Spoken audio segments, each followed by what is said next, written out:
आता आपण उघड टॉप 9 राजकीय बातम्या।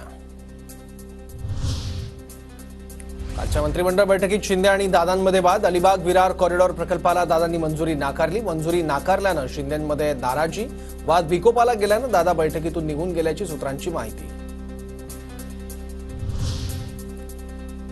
बैठकीत अनेक महत्त्वाचे निर्णय होत असताना अजित पवार अनुपस्थित होते। राज्य मंत्रिमंडळाच्या बैठकीत मुख्यमंत्री शिंदे आणि उपमुख्यमंत्री अजितदादांमध्ये वाद झाल्याची सूत्रांची माहिती। कॅबिनेट बैठक लवकर सोडून गेलो नाही। नियोजित कार्यक्रमासाठी लातूरला जायचं होतं म्हणून लवकर निघालो। कॅबिनेट बैठक 10 मिनिटात सोडली, माहिती खोटी। अजित पवारांची माहिती।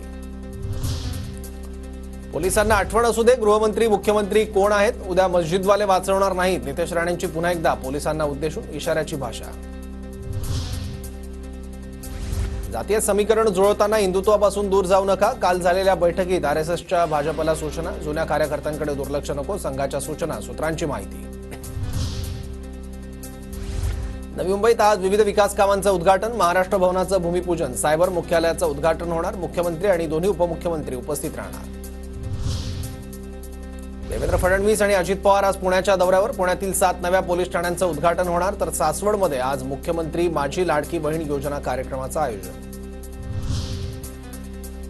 पुणे आणि मराठवाड्यानंतर आता पवारांचं मिशन मुंबई। पवार आज मुंबई आणि कोकणातील इच्छुकांच्या मुलाखती घेणार। गेल्या काही दिवसांपासून पवारांकडून इच्छुकांच्या मुलाखती सुरू। छत्रपती संभाजीराजेंच्या स्वराज्य पक्षाला मान्यता आणि चिन्ह मिळाल्यानंतर आज पुण्यात मेळावा। पक्षाकडून भाजप विरोधात बॅनरबाजी।